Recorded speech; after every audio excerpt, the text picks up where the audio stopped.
channel. I think you're gonna Hockey books and storyteller feel with Teabag and Toe. nocturnal vacation, unnecessary sedation. You wanna feel at home, 'cause you belong. Welcome to my nightmare.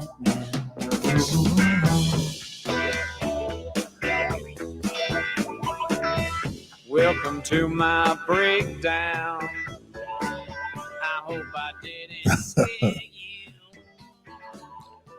I was probably 9 years old when my sister brought home Alice Cooper Killer. Had a picture of a boa constrictor on the front. We had a boa constrictor. His name was Sebastian. My oldest sister, Marlene, brought her home from school. Turned out Sebastian was a girl.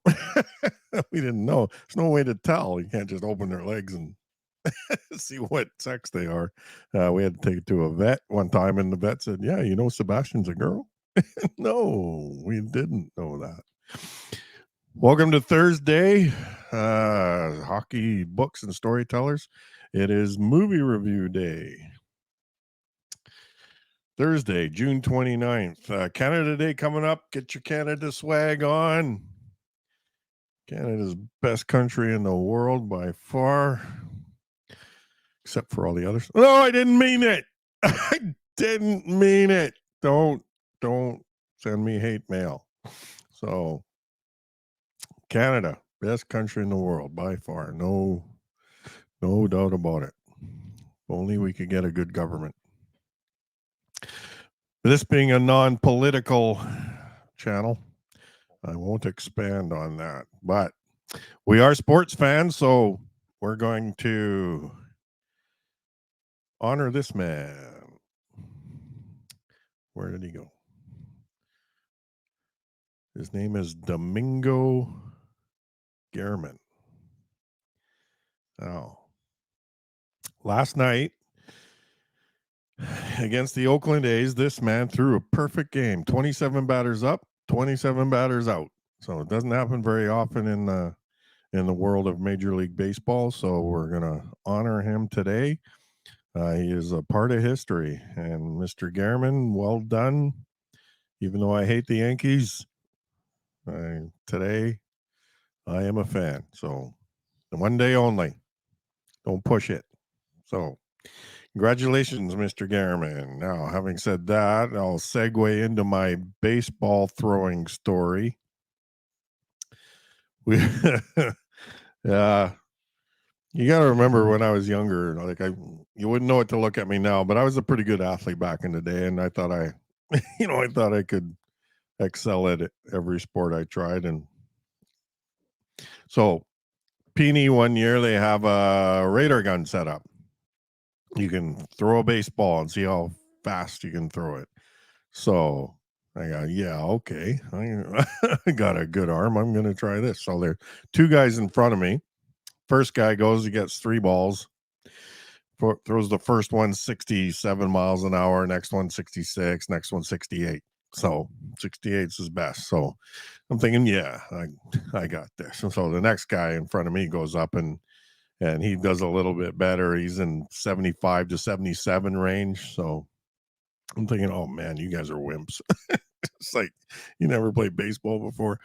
So anyway, I get up there and I'm just full of bravado and I'm thinking, yeah, I got this. So I get the baseball and I rear back and I throw it as hard and as fast as I could. Nearly pulled my arm out of the socket throwing this baseball. And then I wait for the display to come up from the radar camera and it's 56 miles per hour. Can we show it in kilometers, please? I didn't even throw the next 2. I just gave the balls back to the guy and walked away with my tail between my legs. 56 miles per hour. My my Major League Baseball pitching career was over before it started. So anyway, that's the story for this week. 56 miles per hour. Oh man, we're doing movie reviews. That's right, we're doing movie reviews. So I got some horror movies that I've seen recently. There's no rhyme or reason to them. Just these are just ones that I've seen in the last little while. No, my daughter Brooklyn's a huge horror movie fan. So by extension, that makes me a horror movie fan. So I got because I have to go with her. Now, so we're going to review in no particular order. Children of the Corn, 1984. Children of the Corn, 2020. Movie Smile from 2020, 2021, I think. The Boogeyman, just out now, just released in June. So we saw that one in the theater. And last but not least, The Black Phone, Ethan Hawke. Now we're going to start with Children of the Corn, 1984. I've got some banners here. I'm going to put them up. Excuse me. Yeah, Children of the Corn, 1984, starring Linda Hamilton and Peter Horton. Now, this is a horrible movie.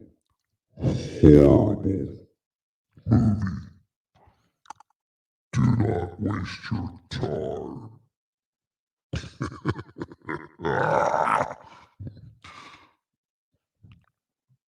okay, I think I'm normal again. Yeah, man, this is one of the worst movies I've ever seen. It's just so bad that I would rather wash my eyes out with bleach rather than see this movie again. It's just bad writing, bad directing, bad acting, stupidly bad special effects, and just it's just awful from beginning to end. And if I if I was the director, I would absolutely cut it from my filmography. So now Linda Hamilton and Peter Horton, two very well-known actors at the time. Linda Hamilton still very well known. Now this movie was released in 1984, about the same time as Terminator. And Terminator, her character was so scrappy and a fighter and had so much character, that I was really surprised that she took on this role, because basically she's the damsel in distress and doesn't know what to do without the man telling her. And it's just almost insulting to women how bad that role is. And so I was really surprised that she took that. And now, yeah, this movie was just just horrible and a waste of my time. So I'm gonna give it a 1, putrid. So, and it barely made it out of the 0 category, which is walkout. So yeah, Eating Raoul is still the only movie in that category. So we move on to category, our movie number 2, Children of the Corn, 2022, or is it 2020? I can't remember. Anyway, don't bore me with facts. So now, let's see.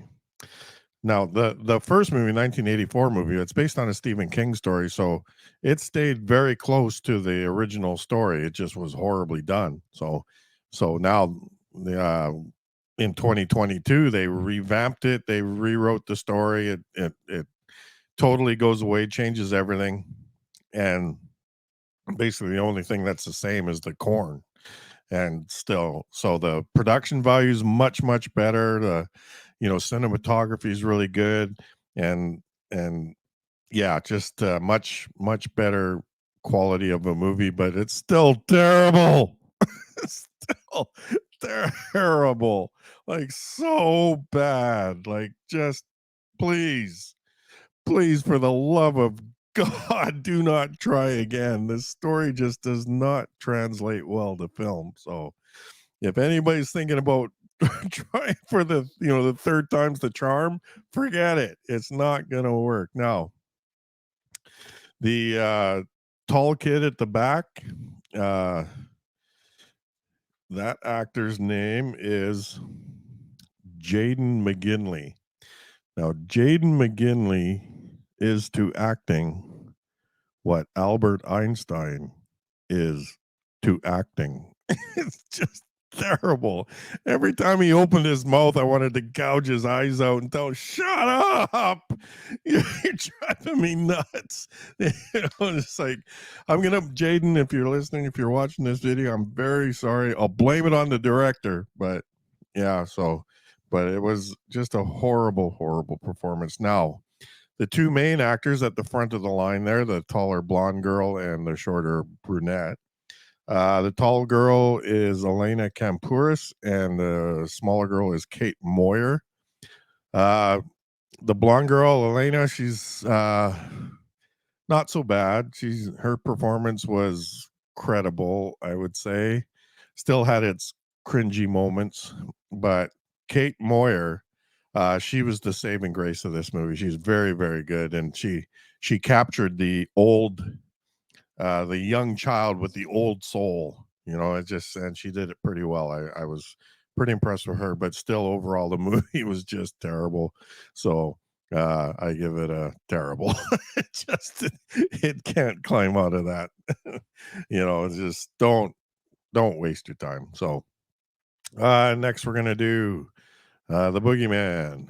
So now, the Boogeyman was very promising. I saw the trailers. I thought, oh, this looks interesting. It could be good. But Monsters Under the Bed, I'm sorry, but that's a little bit too cliche. And there was some good suspense and some jump scares and good horror movie making, but overall, it just didn't do it for me. I found it to be lacking in something, especially a backstory. Like they touched on it a little bit where the Boogeyman came from, but it just didn't have a full, like Nightmare on Elm Street. You knew where Freddy Krueger came from. You knew the story. You knew why he was doing what he was doing. That just adds so much to the film. While the Boogeyman, you have no clue. Like it just you kind of have to connect the dots, and it just didn't work for me. So the Boogeyman gets 5 average. I mean, Brooklyn loved it, so she thought it was one of the best horror movies she's seen. So don't take my word for it. If you watch the trailers and think it'd be good to see, go see it. But I didn't like it that much. I give it a 5 average. So and next is Smile from 2022 or 2021. Very bad with dates. Don't hold me to this. Now, very good premise. I really liked where it was going. It was enjoyable, but it was kind of like pasta without the sauce. I mean, what are you going to do with this? I mean, where are you going to take it?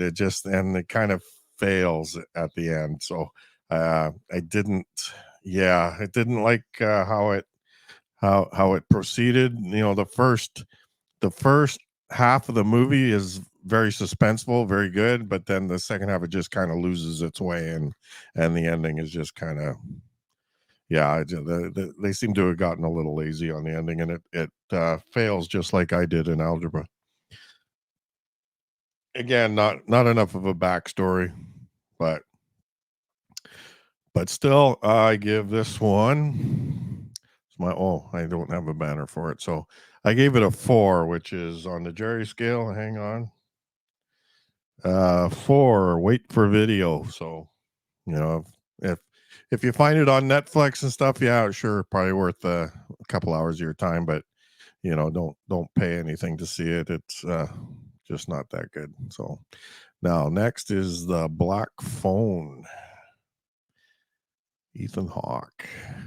Now, Ethan Hawke is one of the most underrated actors ever. I mean, he seems to take on these avant-garde kind of roles. I mean, he was in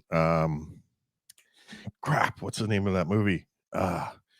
where you get to murder somebody on one night of the year. Oh man, I forget. Okay, I'm sure you guys know what I'm talking about. So anyway, he was in the original one of that, and he was very good. And there's another movie he did with Philip Seymour Hoffman called Before the Devil Knows You're Dead. Now you have to see that movie if you have not. Get the DVD and put it in and watch it, because Ethan Hawke and Philip Seymour Hoffman are just priceless, and the chemistry that they show together is just it's immediate and it's awesome. So definitely go see that movie, Before the Devil Knows You're Dead. So anyway, in Black Phone, I went into this movie thinking, it was just going to be another garden variety horror movie, because like I say, I'm not a huge fan of horror movies. I just have to go because Brooklyn wants to go. And so, but this one really surprised me. I mean, it was so good. Very, very creepy, and it has a supernatural twist to it.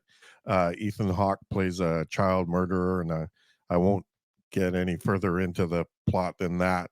And the child actors are very good. They're excellent actors. The story is good, and so I give it 8, an excellent. Now, the only reason it doesn't get a 9 is because it takes a little while to get going. It doesn't grab you right away like a really good horror movie should. So it's about a half an hour in before you finally figure out what's going on. And so it gets an 8. It's excellent. A definite almost must see. Excuse me. Now, that's all I got for you for the horror movies part. So let me get out of here and go there and get rid of that. And yeah, so Monday's coming, book review time, 2 for the price of 1 again. I'm going to be reviewing George Grimm's 2 books. He's a New York-based writer. He's a huge New York Rangers fan, and he has written 2 excellent books. First one's called Guardians of the Goal, and actually, the first one is called We Did Everything But Win, and it's about the New York Rangers during the Emil Francis era. And Guardians of the Goal is he goes statistic by statistic over every goalie that ever played a game for the New York Rangers. So it was a very fascinating read. So I'm going to be reviewing those 2. Might even get a couple of quotes from George if I can. So we'll see. So let me get my exit music happening. And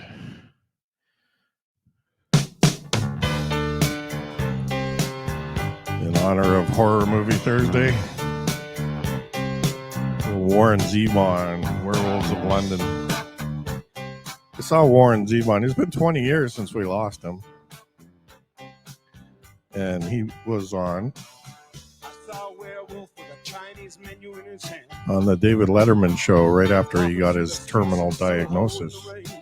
And David Letterman asked him, well, how did you take the news? And he says, well, I'm just trying to make it until the next James Bond movie comes out. So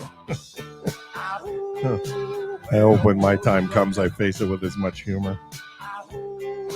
Anyway, that's all I got for you. Happy Thursday, everybody. We will be seeing you in the funny papers. Cheers. You hear him howling around your kitchen door.